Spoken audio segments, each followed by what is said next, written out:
Hi friends, welcome back to my channel. My name is Ashley Ariana, joined by Steph. Steph's joining us from a hotel room in New Orleans still? Or where are you now? Mobile, Alabama, which is 2 hours Mobile? away from Mobile. I just made the drive up a couple hours ago. Senior Bowl. You're gonna find us an offensive lineman and Two, a two cornerback. ideally. Yeah. How are you doing? How's your day? How are you feeling? It's a victory freaking Monday, man. And Let's now go. let's go. Um, I'm completely stoked. I've been saying I'm filming, by the way, for anyone who's curious, in my kitchen right now, not using my microphone because I've been at my friend's, but one of my friends is feeling kind of sick, but they're not like football people, so I've been introducing them to it, and I remember I like told them the storyline between like Matthew Stafford and Jared Goff and all this, and so I've been they're gonna like love football now because imagine like not really understanding football and then the last two games that you watch are like the most dramatic, intense, like it's like a movie drama for them. They're like, what is happening? Like, why isn't he doing this? It's so fun to see that perspective of everything. I You're a little bit more rational than me. We've probably established this over the season of filming together.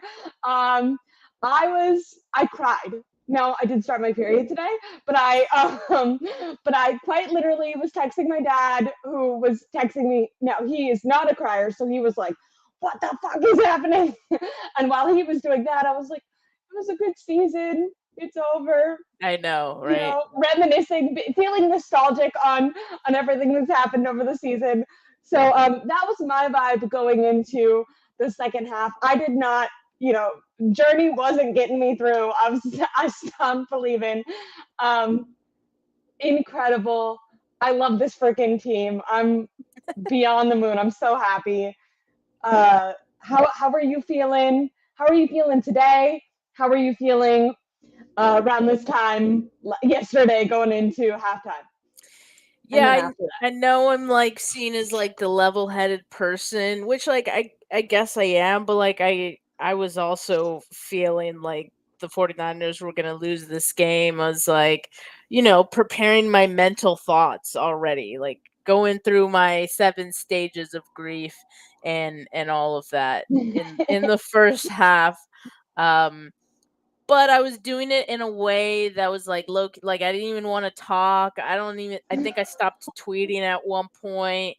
I started my second stage was like starting to make jokes about how bad things were.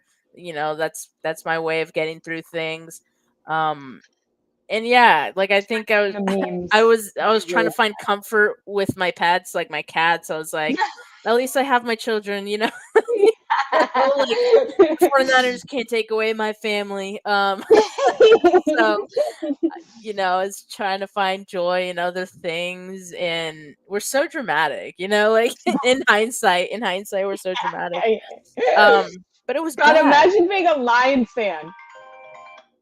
I Imagine mean, being a they Lions they fan. Like, talk probably about emotions. Did they you see probably the? felt how we There's did in the the first half. Yeah, but did Worse. you see like? I'd rather be us. Did you? Obviously, no shit, Sherlock. Breaking news: you'd rather win the game and go to the Super Bowl. Did you see the picture of Eminem like flipping off people and then being like, ah? Yeah, that's great. It That's great. Don't symbolizes it. flip off our fans, first of Yeah, all. yeah. And then CJ Gardner Johnson got old takes exposed He of was him. mean. People He gotta hit learn. Sean Debo McVay in did the the same back of thing. yeah, he like hit Debo when he wasn't even looking, cheap shot. Like, come on, man, like grow up. What's funny is I didn't even see him anywhere close to Debo. Besides that, you can't even look him in the face. When you're trying to be a tough guy, Yeah. you're not very tough. I love. Look, Steph's feisty still. She's a little bit feisty. I like that. Um, in the comments, hola guys, and then someone says Khaled voice, another one. I love that. Yeah, DJ I was Khaled. just live. That's why with Weston. Did he say that? Who were your? Give me a quick. Who were your game balls? So yeah, we nominated 3 players for 49K Player of the Week. Brock Purdy, obviously, Okay. Christian Okay. McCaffrey, Love that. and I nominated Nick Bosa. Ooh, I okay. felt I Friendly felt like I Minnesota. needed to have someone on the defensive side, so I feel like Nick Bosa was the only one that had some stats attached to him. Yeah. The defense, we're gonna get into it. Not incredible, but maybe I wanted to. You said you brought up Brock Purdy, so got to talk about the quarterback. I saw some people who are not 49er fans who I follow and they love football, kind of cursing the 49ers for maybe having someone that has that Brady magic, is what I kept hearing it referred to. Was able to pull it out now. I'm 2 back-to-back weeks in a row. Let's not make it a third of Right. narrative crushing performances by both Brock Purdy and Kyle Shanahan. This team can't win gritty wins. They can't come from behind. They can't have game-winning drives. Well, apparently they can.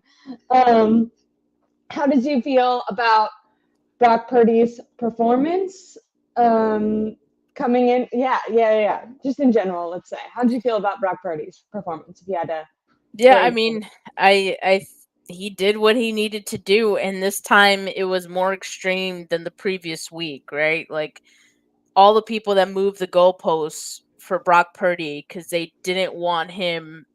They reached like impossible standards for Brock Purdy because they say in their minds he won't do Like, this. So yeah. let me just keep What was it? let me Keyshawn just keep Johnson exaggerating. Yeah, Keyshawn Johnson was like said like last last week. week that the comeback didn't count because it wasn't enough. Well, Yeah, what he about the wasn't largest impressed. comeback in NFC Yeah, Championship how's that for history? you? How's Yeah. 17 points? How's that? Um, yeah, so like at this point, I feel like Brock Purdy did a lot to silence anyone who was still doubting him. Like I don't know how anyone can watch these last 2 games. Mind you, these are playoff games. Yeah. These games matter more than anything. This is what Yeah. you play everything for. And we saw, Lamar Jackson like the game prior not be able to put the team on his back and get that win right against the Chiefs.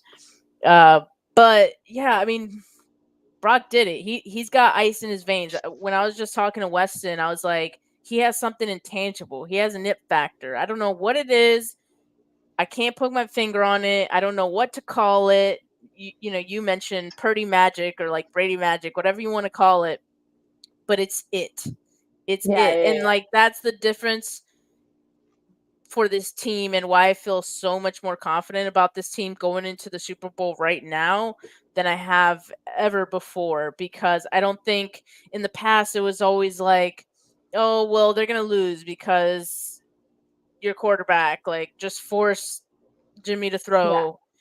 Are you Yeah. sure you want to force Brock to throw? I mean, he's shown in these moments he can, he can Yeah, ball out. like like And if he doesn't throw it, why is it, do you see that feather? It was, don't worry guys, it wasn't a ghost. It was just a little feather floating around. Um Steph but was tearing apart pillows watching the game and just yeah, like has let apparently, I don't know where that even came from. Um but yeah, like if you even the throws, if he doesn't find the throw, he's gonna run, he's gonna scramble, like he's gonna use his legs. That is like that is so valuable. And so that's like an underrated uh talent. I don't know, talent, like just something. I don't know if I'd call his running attribute for ability a sure. talent. Yeah, attribute that he has. Sorry, it's been a long day. Uh, No worries. You've um, traveled, done like been multiple awake since shows. like You've been 4 killing it. a.m. Yeah, so I'm excited about Brock. I mean, I'm happy for him. He looked so precious on the field with his trophy, and I'm like so happy. he's so And Kyle happy. Shanahan hugging him. I loved the duality of going into the That halftime. was Freaking Kyle Shanahan looking like he was like, I'm gonna put Sam Darnold in, I wanna stab you. And then also being like, my baby. I mean, Kyle loves Brock. Kyle Yeah, loves Brock. yeah. They looked extremely happy. Brock's dad, that picture of Brock's dad celebrating with him. Um, I I think that Brock Purdy, I mean, there's been so many conversations about the like game manager, game changer. I felt like he was a game changer. Without his athletic ability in that game, the 49ers do not win. I think the quarterback on the other side of the field is kind of emblematic of that. Jared Goff, look at me just casually using emblematic. That was beautiful. I just came, sorry, probably not cool when then you stop and congratulate yourself.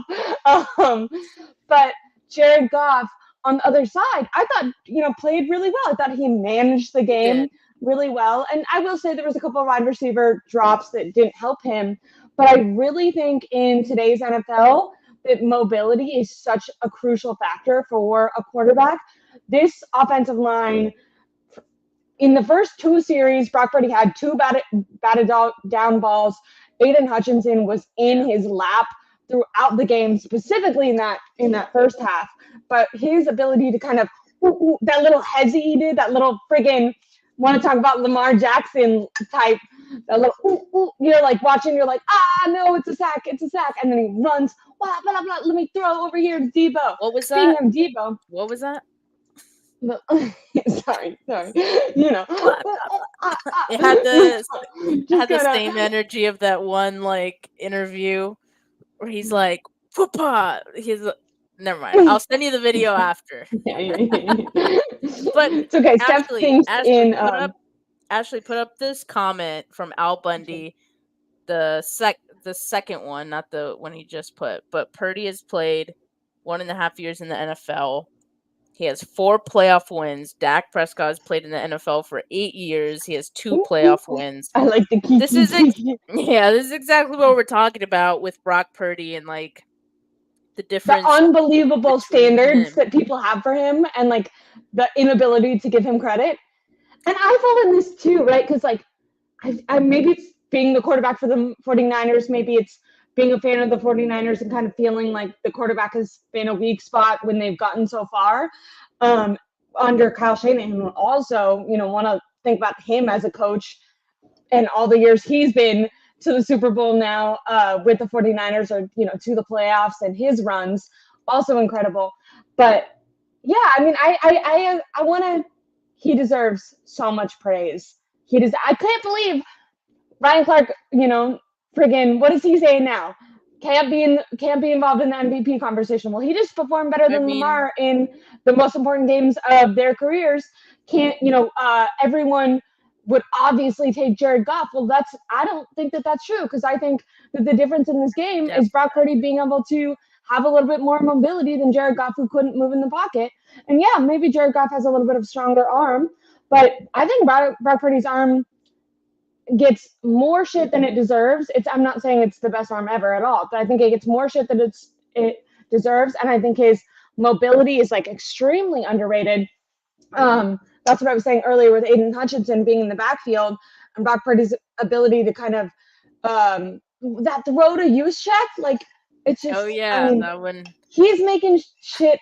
For lack of a better word, he's making shit happen. Second year, only just finished his full first season. He's never lost a playoff game that he started and finished. I saw someone say that. I mean, that's an incredible stat. Yeah. That's like, okay. And like even, and I want them to win the Super Bowl, but if you lose to Patrick Mahomes, like all throughout the playoffs, I've kind of thought, I've asked myself, like, which coach is under the most pressure to win, which quarterback?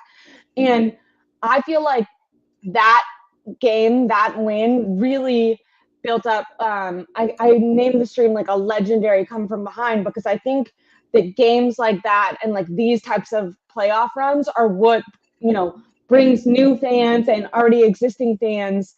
You start building like a lore, especially when you're young like this, like when you consider quarterbacks that kind of make it this far younger in their career. I think that really sets them up for just having a lot of incredible storylines behind them. I don't know. Yeah, I mean, there should only be good storylines about Brock Purdy, and yet there's been people who, at every turn have tried to discredit him.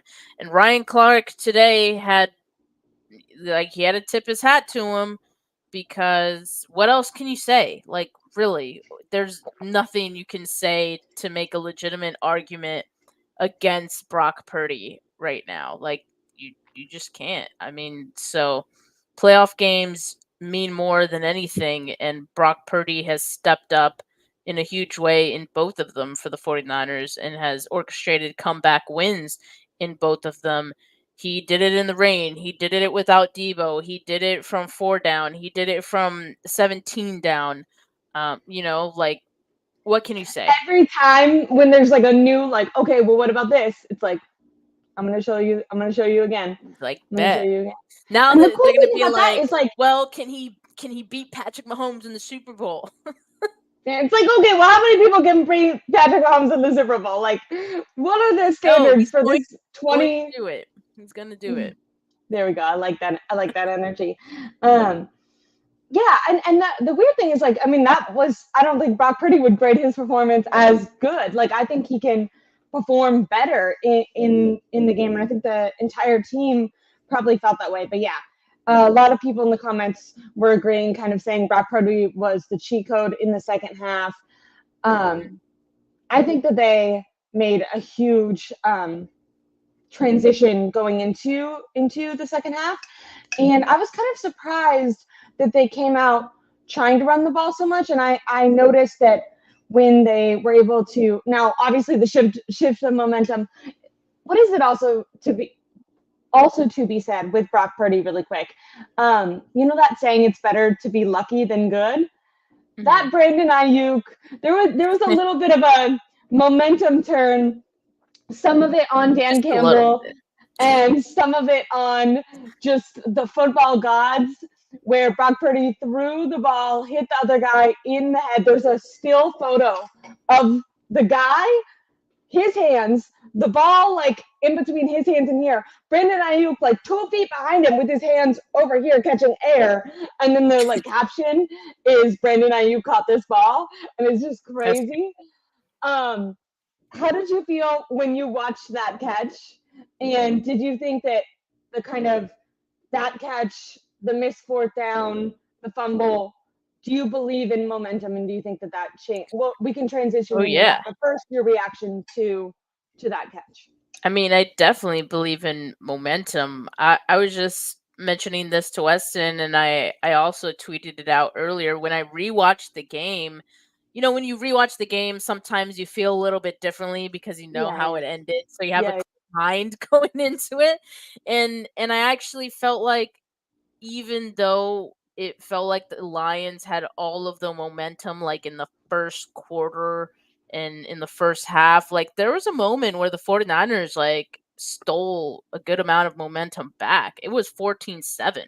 And then Brock Purdy threw a pick, and that wasn't even like totally his fault. Like, I know it hit one of the defenders hit his hand, so it didn't come off cleanly. Um so thankfully it wasn't like a decision making thing. But yeah, after that, the Lions put up 10 more points before the half, and that was like in the final 6 minutes of the half. So it didn't watching it back, it was not as bad as it seemed. And I think that's probably what had the 49ers feeling okay and like they can do it going into halftime, because they had put together a touchdown scoring drive in the first half. Like they did have momentum. It was really just an unfortunate, mishap that kind of swayed the momentum again. So in the second half, you come out, feeling like, okay, we just need to get the momentum back, and they did that. In a huge way right off the bat. And, you mentioned that you were surprised to see the 49ers running the football. It was so refreshing to see, because there's so many times where we see Kyle Shanahan kind of panic and abandon the run. He stuck with it in this game, and I think it's part of the reason they were able to come back, because Christian McCaffrey is just one of those guys. Like, if he's down, you can put the team on his back too. Like, Yeah, yeah, yeah. He had a there's couple of those. There was one run I remember, because like immediately after I tweeted about it, it was so reminiscent of the NFC Championship game last year after both quarterbacks were out, when he scores, and you're just like, you can tell that he you're like, if it's up to this guy, they're not gonna lose. Like he's gonna Yeah, go exactly. 120,000%. Like there's some click in his brain where he was like, if I don't do this, we're not gonna win, and I'm not gonna like, I will break both my legs before I leave this game without like trying, That to is win Christian it.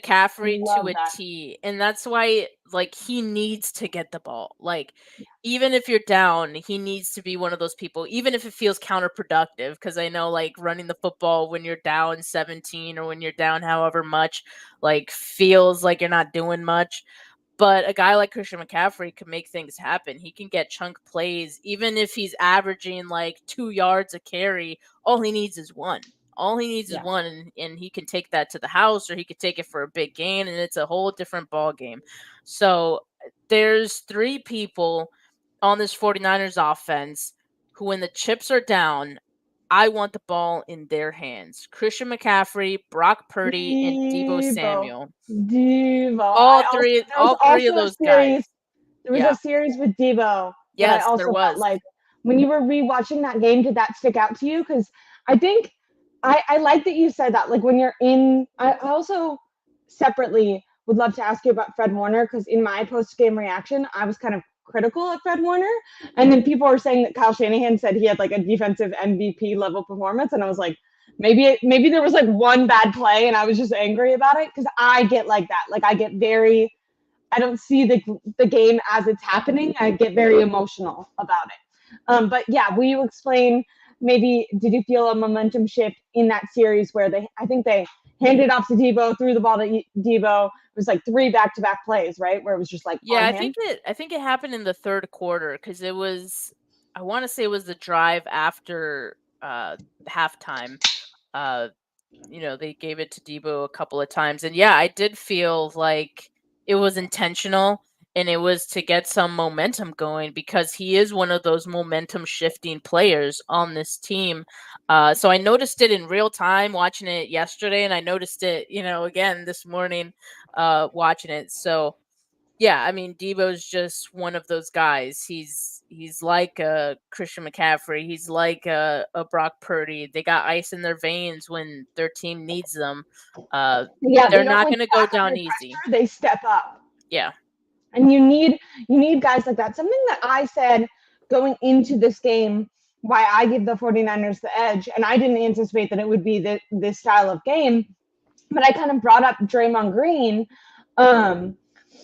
and how he going when the Warriors were facing the Celtics, and the Celtics were kind of like a red hot young team. This was the year that the Warriors won the championship, and they were going like similar to the Lions. They were young, but they were like spunky people. Like it seemed like the world was kind of rooting for them and their success.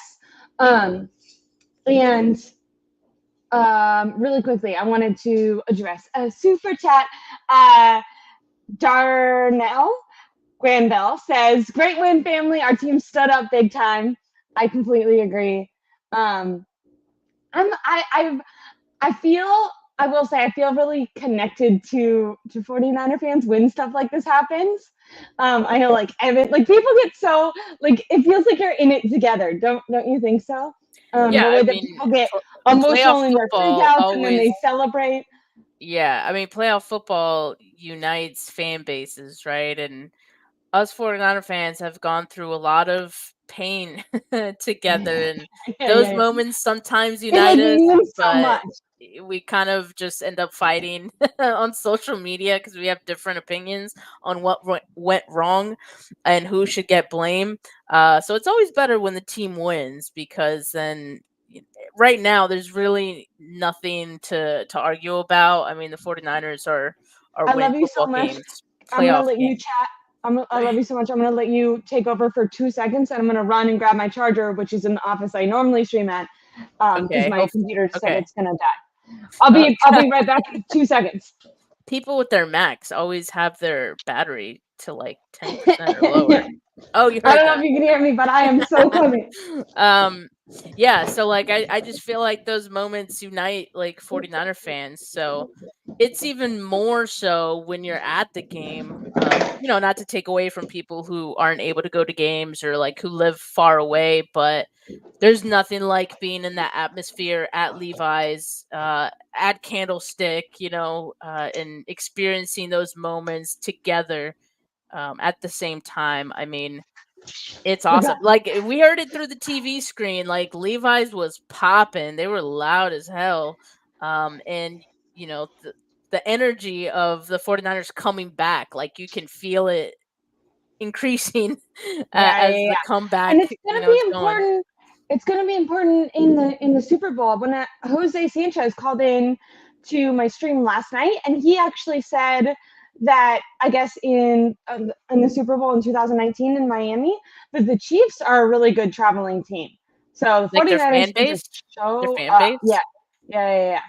Well, what's interesting is like both both fan bases or both cities are pretty close to Vegas. Like it's not like it's not far or anything. I remember when the 49ers played the Super Bowl against the Ravens in New Orleans, that was closer for Baltimore fans.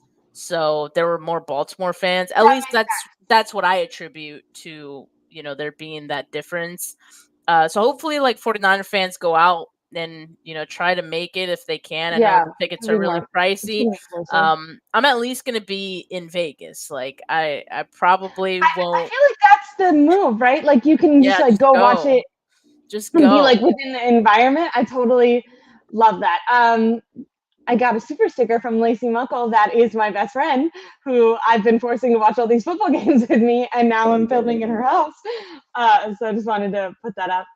I was very excited last night because I got my first real super chat, I think. But I'm also nervous that I tricked people into doing it because I just didn't know if it was working, and so I kind of asked and then made someone send it in. But I told them they didn't have to. I was like, oh, just like tell me if you see a button, because my dad said he didn't know, but my dad's he's watching, but he's old, so I just don't think he like knew how to figure it out. But yeah, being in Vegas sounds like a ton of fun. You're doing a ton of traveling, Steph. You're gonna be all over. Yeah, I know. After Senior Bowl, I got a few days at home and then I'll head out to Vegas for a couple of days too. And if the 49ers win that Super Bowl, I am going to that parade. I don't care. Yeah, I yeah, am yeah, yeah, I'm yeah. making it out to the parade. I don't care if I'm there for like 12, 18 hours. I will be there. I love that. I think you have to celebrate. We're just talking about like feeling like a family and really feeling that environment. Like I feel like the whole entire city is gonna feel very, very, very united. Now, I do want to kind of ask because we gave some of the offensive players praise when they turned it around. Um, do you feel like the defense, are you worried about the defense? I mean, in general, the answer is probably, yeah, I'm worried about the defense going about that against Patrick Mahomes. But in general, this defense seems to be struggling more than we're used to in the playoffs. I saw people saying that if they lost that game, Steve Wilkes wouldn't be back. Now, obviously, people are very dramatic, but I also saw people saying that perhaps in the Super Bowl, if they didn't win, that Steve Wilkes won't be back. How do you feel? Do you feel like it's a Steve Wilkes problem? I know he was not getting pressure with Ford. Do you think it's more of a personnel issue? There was Chase Young made one good play on Montgomery in the second quarter that I vividly remember, but then I also have seen a lot of clips on Twitter of him jogging, stopping, watching.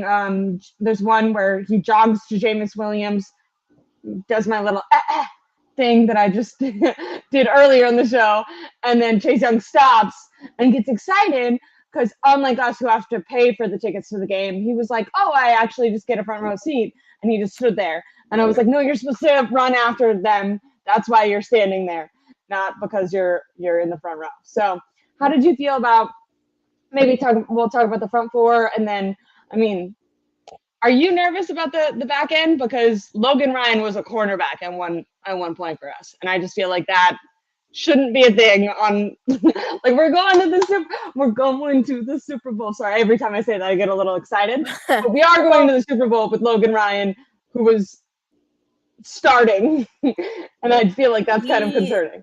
He didn't start. Not starting, Jair but Brown was back yeah. starting, but Ambry Thomas got hurt late in the game, so he did have to go in at corner, which was weird. We hadn't seen him. We hadn't seen him at corner, but he did play corner. Earlier in his career, so he does have that experience. It's concerning, but I think Ambry Thomas is going to be okay. I think he just slightly tweaked his ankle a bit at the end there. So, I mean, he has 2 weeks to recover. With a toe. Did you see that injury report from today? Kyle Shanahan said George Kittle has a toe injury, and I'm like, that turf toe? Yeah, hopefully not. Hopefully not. Fingers crossed. Hopefully not. You would have think Kyle Juszczyk would have a toe injury. He was putting those toes to work. But no, yeah, I am concerned about the defense. That was like a delayed reaction, yeah. But I was like, thanks. Yeah, I am concerned about the defense. I'm concerned about Steve Wilkes because it just doesn't look like they're coming into the game prepared. No. Like we're seeing the same issues surface every game. You would think after the Packers game that'd be a wake up call. Okay, let's bring these adjustments that I did in the second half. Let's start over to the first. Yeah. Like, why do we have to relearn the same lesson at halftime? Yeah, it's a different team, different personnel. There's, they run things a little bit differently, but a lot of that, the pin and pull stuff that was working for the Packers was working for the Lions as well, and they didn't have an answer for it. I simply don't think the 49ers have an answer for it.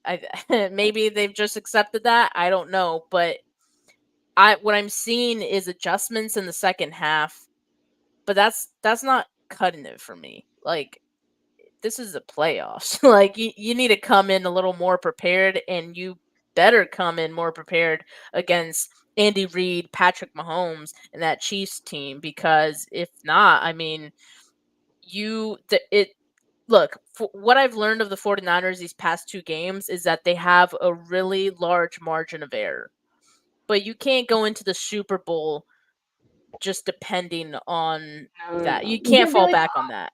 You just cannot. And so that's the concern with me, that this slow start. You have to play all 4 quarters against the Chiefs. Yeah, like the Chiefs, like doing good in the first half. Like they kind of had that, like the opposite issue in all their games kind of throughout the regular season, right? Like they were super dominant and kind of slowed down in the second half. Sometimes that was just them taking their foot off the brake.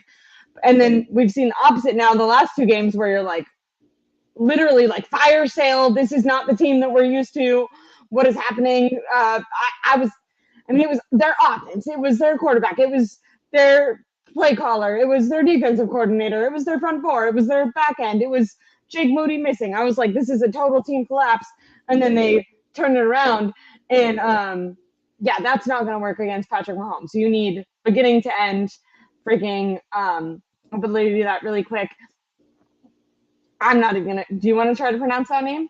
I can't pronounce anything. This is Sparther, Kiwi Warrior. There we go. Look at why I can't read. Sometimes, this is a side note, but I think now that I like do this, I listen to people and I can appreciate things a lot more. When people can just chat and then like seamlessly, like they're talking, doing a podcast and seamlessly read a super chat and then go back on, I'm like, I feel so impressed. But 49ers fans unite around the world. I don't know where that is either. New Zealand, I think. New Zealand? Sure. Oh, New Zealand? Hell yeah. I had someone from Bolivia. I can't. Bolivia. Yeah. Words, pronunciation. Hell yeah. I had someone from Australia and then someone from Bolivia in my live stream last night. I love how international 49er fans are. Yeah, and that's great. Like, shout out to all the fans of the 49ers from like different countries. It's so hard to follow a team when the time zones are like completely out of whack. Like waking up at like 4 a.m. Yeah, the UK had the game at like 11 p.m. So you're watching until like 1 a.m. Like it's crazy, and it's like that all season. So, a lot of commitment. Respect to you guys, and It's so cool. And that's credit to the 49ers, right? Because I think that happens when you are a successful team. Like playoff runs like this, how we were just saying how important that game was. Like exciting games like this success that Kyle Shanahan has had under his coaching regime, Brock Purdy, quarterbacks like that. The 49ers obviously immense rich history of being such a dominant team. That is why the 49ers have fans in all these areas. Very, yeah. very cool. Very cool. But yeah, hi, and thank you so much for tuning in.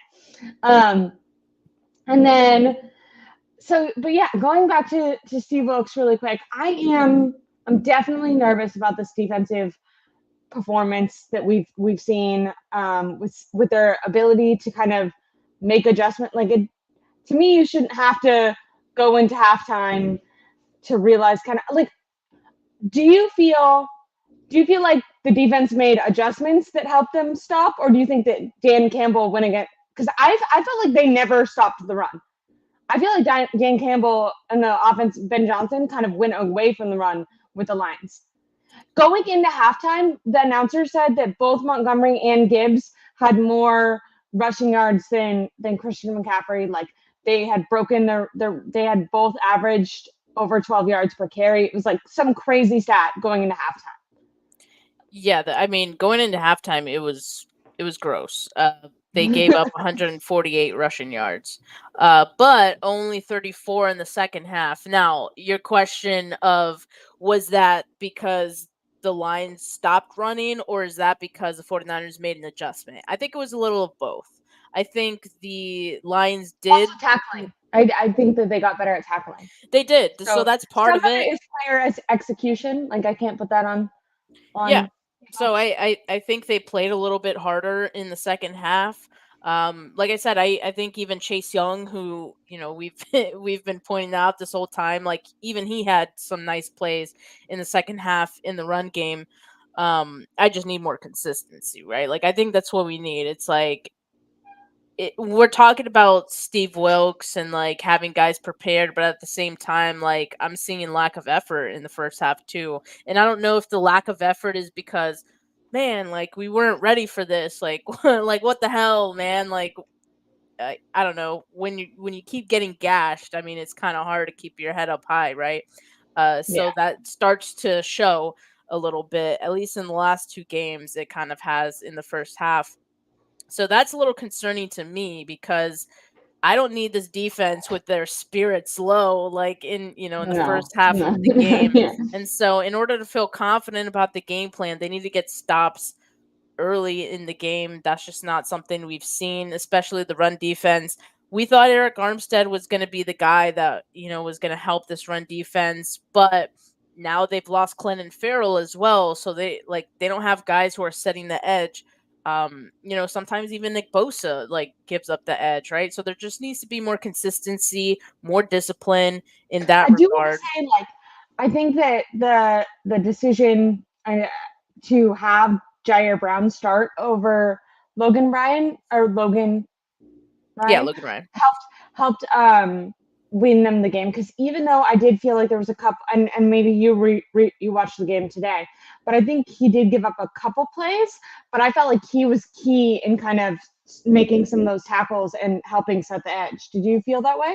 He's quick downhill. Yeah. He's reactive, so which is part of the reason that Kyle, I think, was like iffy on having him in these playoff games, because it's like I don't want a player that's like too over aggressive, and who knows what he was doing in practice, right? I kind of feel like Yeah. practice plays into it more than we think. Kyle Yeah. really pays attention to how guys are practicing, and if you're not convincing in practice, you are not going to play or start. So I think that was kind of maybe the issue with Jair Brown.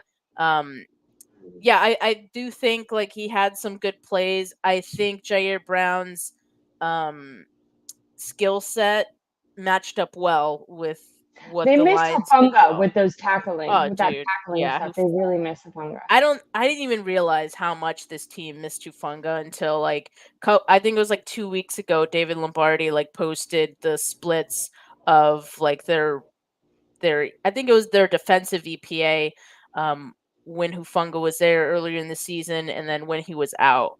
Night and day. Night and day difference. Like I had no idea. Like I always loved Hufunga, but I had no idea he made that much Mattered of that a much. difference. Yeah, yeah, yeah. Because like after It did after he feel like went when he down, first went out, there was a cut yeah, like like you didn't Jair notice a Brown, huge. we were like Jair Brown, like he's doing pretty well, but like clearly not the same things that Hufunga was doing.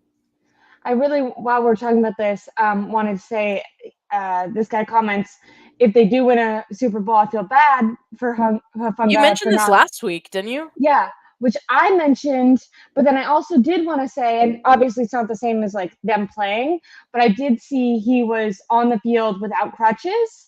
Nice. He They also did the air horn, like the foghorn before the game. Okay, perfect. So I love like I know that there's a lot of players that kind of talk about with injury because of where they have to rehab and do all that, they can feel really isolated from the team.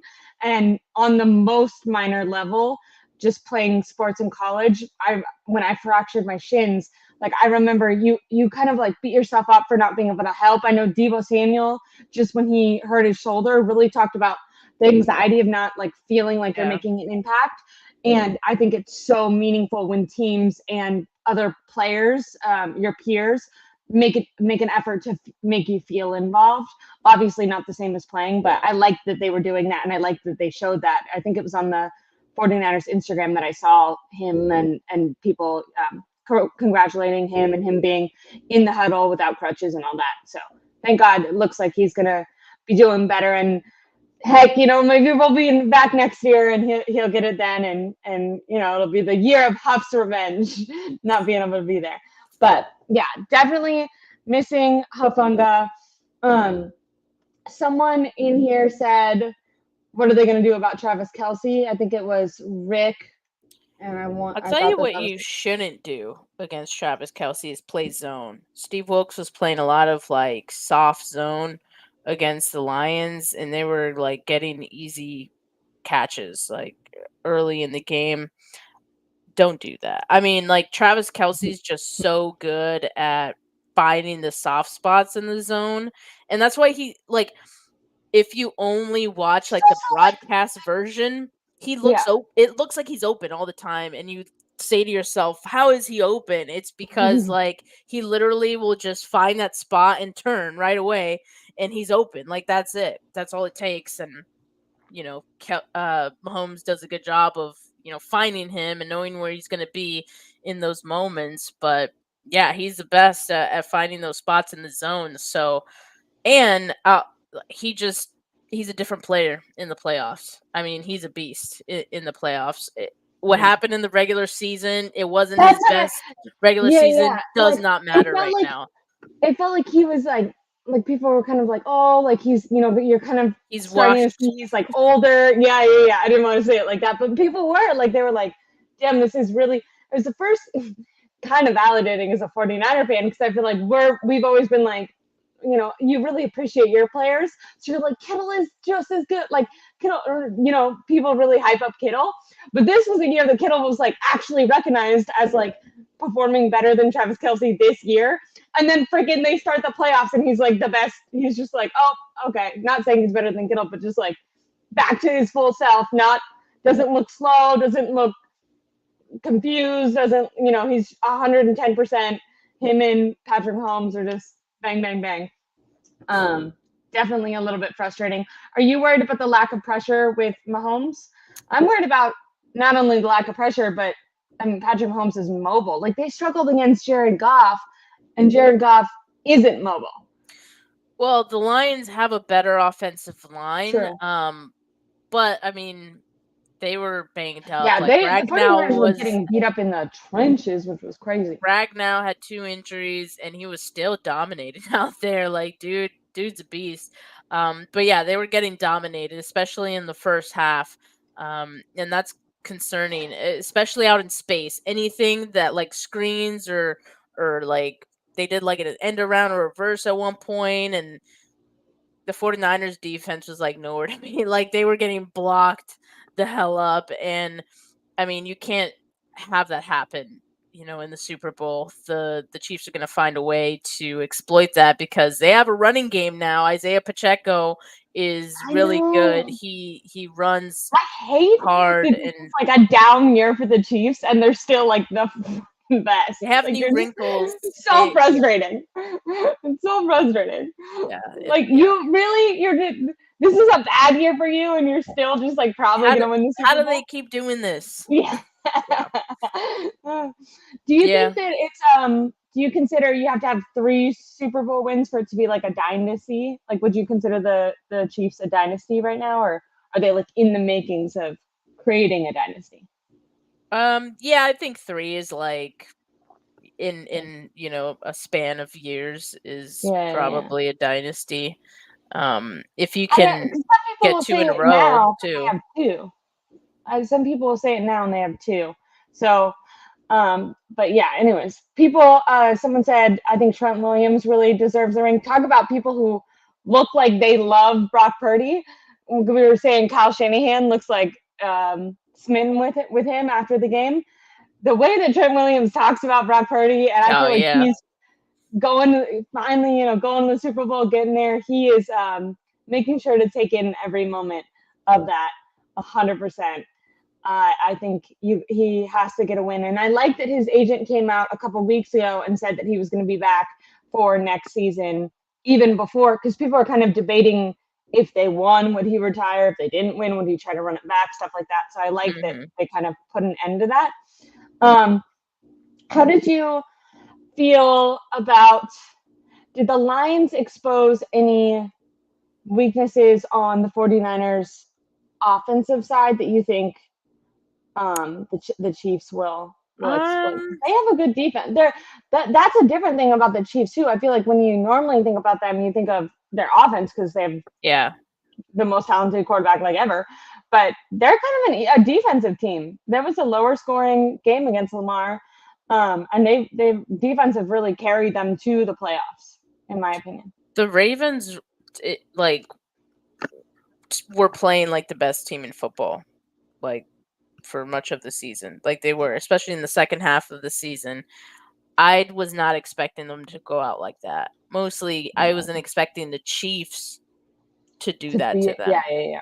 So that should be like cautionary to every 49ers fan, to 49ers, to Steve Wilkes, to Kyle Shanahan, because they had the perfect game plan to stop what looked like an unstoppable force in the Ravens.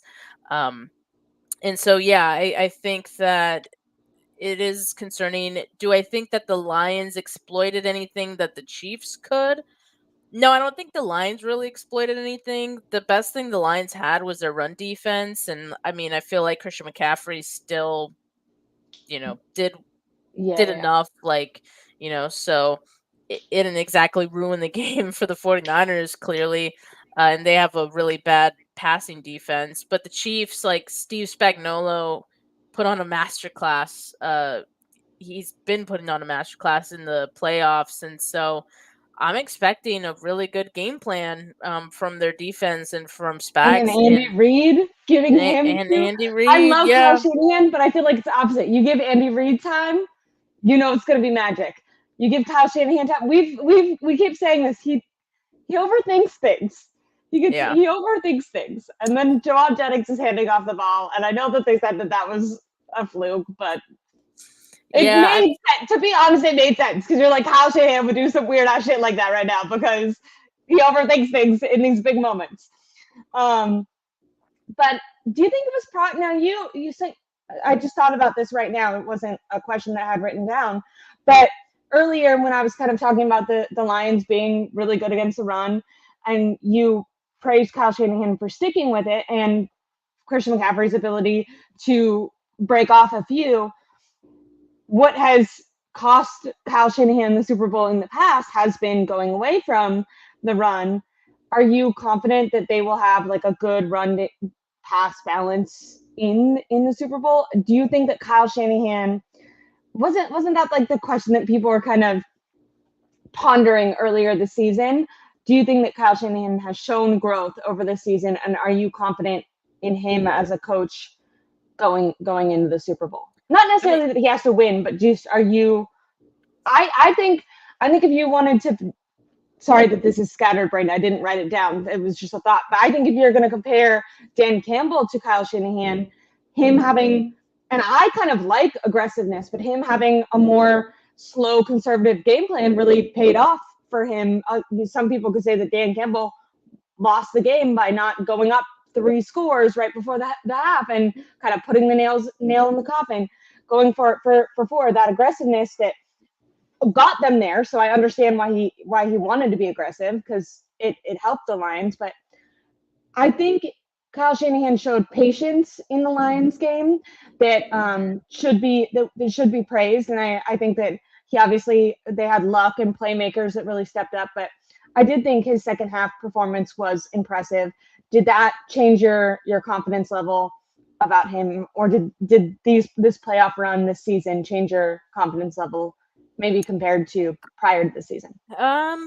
yeah, I mean, Sorry, that was so long-winded. It was like all thoughts that I had in my brain at 1 second. And I think when you have a thought, it's like 5 seconds, but then you say words, and I'm like, I don't know how to do. Yeah, I feel like it was nice to see. I do feel like Kyle has grown throughout the season, and he's kind of grown out of certain things he used to do that weren't so great. And Now, it looks like he trusts his quarterback more than he ever. does. He does. Like, I do still worry about him, like, going away from the run in a game like the Super Bowl against Andy Reid, because I really only see him panic like that when the coach on the other side is like really good. Not to say that Dan Campbell isn't really good, but if, like, I don't know if it has to be like an offensive minded coach for him to like think he's Respect playing this him. chess game with Yeah. them, or I don't know, like, but We I saw kind that of against the Packers too. We've seen yeah, that. and Yeah. so he tends to do that against like offensive minded coaches that he like respects, and so I don't know. It could rear its ugly head again, but hopefully, seeing the outcome and seeing how it worked against the Lions, like, you got to give Christian McCaffrey the ball. Yeah. He's just so dependable, and he's not going to let you down. Like I You can't said, have any of these like later half games where your stars aren't the yeah, guys you mentioned. exactly. What was That it? Brock too. Purdy, Christian McCaffrey, Deebo Samuel. Get They those need the mother ball. effers the ball. Yeah. Specifically, just all game. Just there's no And it doesn't saving it. It's even the last game. Yeah. exactly. It doesn't even matter if they're having a bad game necessarily. Like, those guys will keep trying, and they'll keep trying to chip away at anything, and all they need is one hold to get a big gain or to get a touchdown, right? Like, we've seen it so many times. So of course, situationally, you gotta decide when it's the right move to run to. I'm not saying run it on like 3rd and 8, but it would just be nice to see some balance throughout in the Super Bowl. I completely agree. I thought I just had to pull this up. My ADHD makes me do what Ashley does all the time. Weird, long-winded talks. That describes every conversation I've ever had. But what I actually wanted to pull up was this question, because some people in the Yeah. comments were asking about it. I just wanted to say it's a bummer. I'm Yeah. someone who I want my team to win and be the best, whether it's the 49ers or just like, this is how I think in general, is I want to go against the best. I don't want to win. I know some people kind of like a win is a win, and probably a win is a win, right? Like, you want to win. But if everything could be up to me, every team would have all their players, all their stars, Yeah. 100%. I think it's more satisfying that way, and I never ever root for injury. Football is such a brutal sport, and I have so much respect for what these guys do. I played soccer when I was a kid, and like cried when the ball hit my head, and they were like, "You build a callus to it," and I didn't want to do that. So the fact that they're like jumping with their whole a bajillion pounds scares me. I sucks for him, torn ACL. Hope he Yeah, heals up. no, Especially that's sucks to get it this late in the season. I mean, sucks in general, but when they happen this late in the season, it usually trails off into the next season. Hopefully he's careful. Something similar happened with Mosley last year, and then injury stuff. How big of a loss? I think when you're speaking purely for like a 49ers team perspective, I mean, I think it's a huge loss and probably helps with the 49ers a little bit. Their backups definitely aren't as good. Yeah, I mean it's a bummer for Amenahue, like just because I think us all 49er fans like really enjoyed his time in San Francisco. I think we would have wanted to see him out there in this game. So it's a bummer. As far as how big of a loss it is, I'll just say like it was pretty early in that game that he left for the Chiefs, Yeah. and yet he was still able, like the Chiefs were still able to get a win on the Ravens. I'll say this though, it felt to me like the Ravens were just like Not Lamar prepared for the just moment. Like just kept he was on he the just kept sidelines, like he the kept energy trying was to bad. go for a big play, and it was like, dude, just take a check down, just take a 5-yard run, just take whatever the defense Yeah. is giving you, um, and live to see the next down, like, but they just kept trying to boil the ocean on every play, and it just was not, it didn't work out for them. Uh, but yeah, I mean, I guess we'll see how big of a loss it is for the Chiefs. Hopefully, well, never mind. I don't know. I was gonna say hopefully a big loss, but just hopefully the 49ers win. Yeah, I mean they have good players, like we said their defense is really good. Spagnuolo is putting them in position to win. So like I don't know, They're gonna maybe it set their doesn't really guys up. matter. They're Yeah, gonna set their guys exactly. up. So maybe Yeah, it doesn't matter who's out there. Maybe it's just kind of Spagnuolo plug and putting play the at this right time. yeah, making the right play at the right time. Like sometimes that's all it is. And so I guess we'll see. Heck yeah. Well, Steph, it's a little bit late here. Is it the same time zone as me? What time zone are you No, in? it's central, so it's 9 here right Okay. now. Well, I'm going to close this out, let you maybe get some dinner or something or get some sleep. I know you've been up forever. I'm glad that we could work out a little bit of a different time, and I appreciate everyone for joining us today. Really, really awesome game yesterday, so we wanted to make sure we could still talk about it. Everyone, please like and subscribe to my YouTube channel. I'm going to be on with Jose tomorrow, and I think I'm going to do a call-in show on Wednesday. And we got a lot to talk about because the 49ers are in the Super Bowl. I'm so after the literal crying that I did, I'm so happy that we still have football to talk about. Everyone go like and subscribe to Steph's channel if you're not already doing that. And we'll catch you next time, Steph. Thanks for having me. Yeah. Peace. Bye Oh, no. guys.